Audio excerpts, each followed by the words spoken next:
He's got plenty there now. Yeah. I'd much prefer to be going on this 7 metre if I can. You're a local, you know this place? Not local, but sailed it a fair bit. You sailed here? Yeah. Okay. Where it looks shallow, it probably is. So you can see Glenn out here sailed here a lot.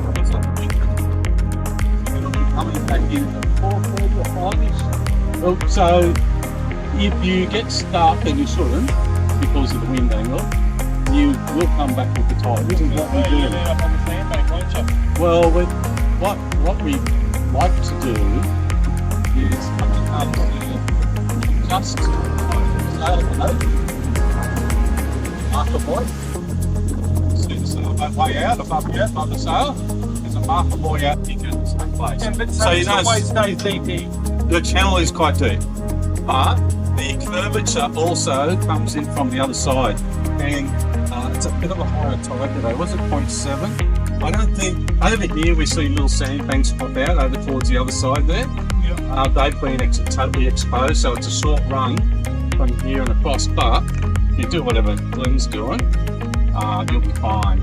So he's sailing in the wider spot. Yeah, so there's see the orange float not that far out? That's also a, don't go inside of that, there's rocks.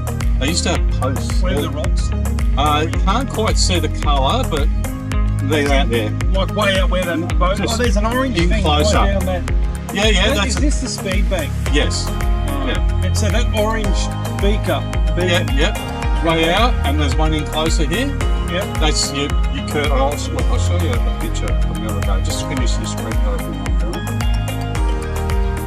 Also, don't forget to tell him about the washouts. How far do you want to go out? I guess that's the thing. I'll explore. Yeah, I did bottom with a 33 centimetre fin where I thought I was going to get all the way out when I first come in.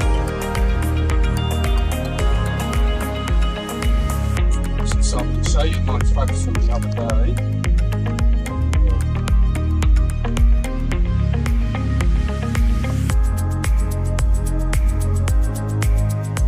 Well, David, any ideas how shallow, like the depth of that? That's the way it all goes, you know, like all some big tides up here, but I was the Pelican Bank that I was going to wing is over next to Fraser. Yeah, okay. I went over to actually Fraser this morning. I went up the creek over there. Okay. On your wingding, I'm assuming? Yeah. Thundercat. No, Thundercat. Oh, is that a outboard thing? Overpowered.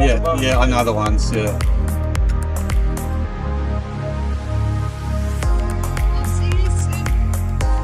Who's on the wingding? Glenn Merina. That's Sue's. Don't speak bad, that's Sue's husband.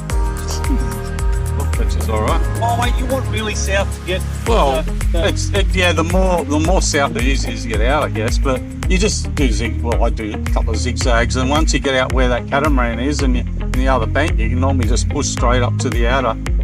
Don't go past the outer marker, which is I'll only go a long way. I don't know. Yeah, I was going to say, no, just going past it, and then it goes from. Yeah, if you go in that bay, you got nothing but trouble. No, just stay in this inner bay. Winch should be alright.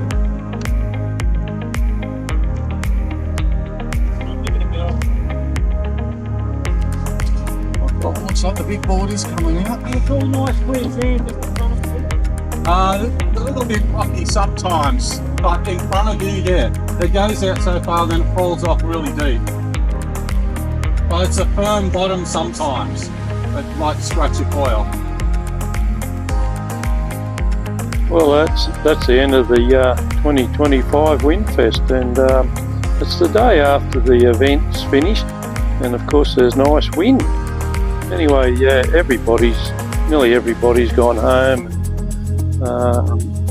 I've come down the beach, and it's like 10 to 15 knots, and there's still about 3 of us left, and this guy here showed up. He's from Lake Catharaba. It's up near Noosa, Queensland, and his name's Troy, and he come out and he was having a good time. It's his first time at Burrum, as you might have heard in some of the commentary, with Ian telling him where to go and where not to go, and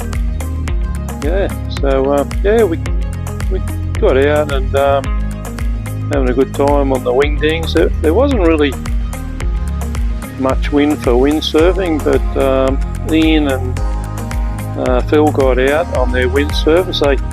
They ended up going right out the end of the river, right out like 3 or 4 kilometres out, and so couldn't really film them much because they were so far out, and they weren't going that good anyway. So this video is mainly about wingfoiling anyway, and Troy and I were just blasting around in the fairly close, and Troy went out where the windsurfers were a few times, but yeah, it was just as much fun in close, and there was actually a bit more wind in close because the wind tends to funnel down the river and intensify. Gets stronger near the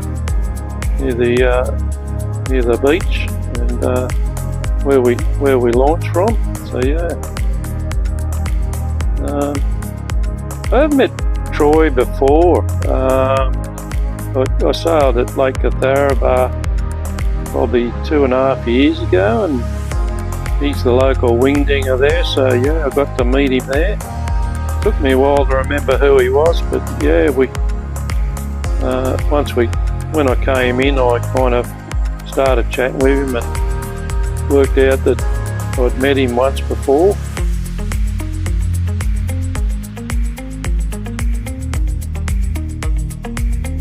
Oops. That's Phil out the back having a go. The tide's pretty high today, so there wasn't many sandbanks out there, so it was a bit bumpy.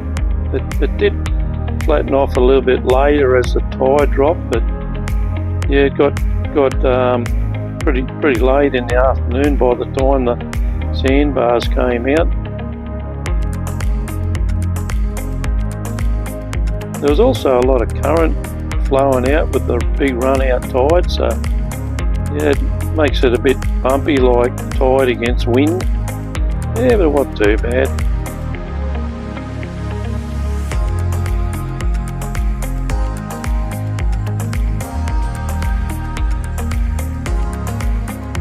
Troy had a 5.5 metre wing up, and yeah, he only had I think it was a 640 foil in. It's called a Axis Spitfire 700, I think it was. Yeah, he's going quite well. I was talking to him later on the beach, and he says he likes the real turny small foils, and that's the only foil he owns, apart from one old one. So yeah, that's what he likes. He likes those sharp turns and all that. There's Phil again out there. It's a bit of a struggle for him. It was pretty light at times for the windsurfers. That's Ian with the red sail. He's also struggling at the moment, and Troy's gone out right out the river mouth, and yeah, he's got a bit of flat water there now, blasting around, having a good time. Ian's still floating around. He's just hasn't got enough wind out there. Oh, he's going now, but yeah, they got going a few times, and I think they did around 30 knot peaks, so it wasn't too bad out there at times. It did pick up towards the end of the day after I'd come in, but he's having a good run down the bank. There's a bit of sandbar showing now. Tide's running out.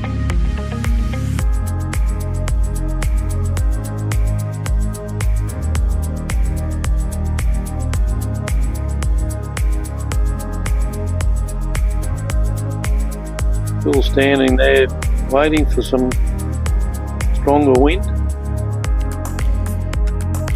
He was doing a lot of that.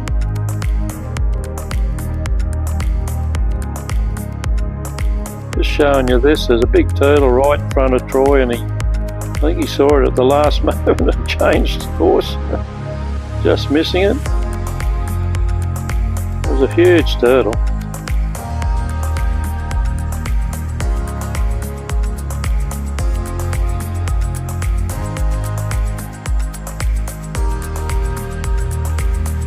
Oh, they've fallen off now.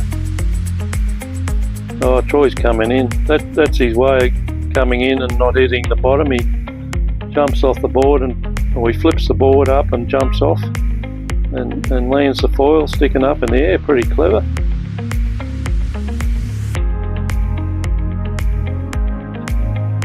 Oops.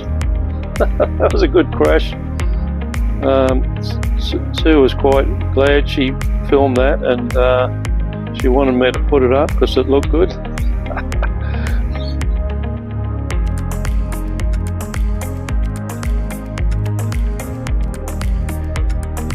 You can see the movement in the water. Look at that tide running out. It makes it quite difficult to keep the foil nice and smooth going across the water. It really affects the foils. Like there's all the turbulence under the water. Like there's obviously sandbars under there, and there's lots of uplift and boily kind of current there. So it makes it quite difficult at times keeping the foil steady. And it was a little bit choppy too. It might look flat, but it was a bit of chop out there, like as I said before, tide against wind. Anyway, I'm coming in now. I've had a bit of a pretty good session, so yeah. Ended up doing 30 kilometres, so pretty happy with that.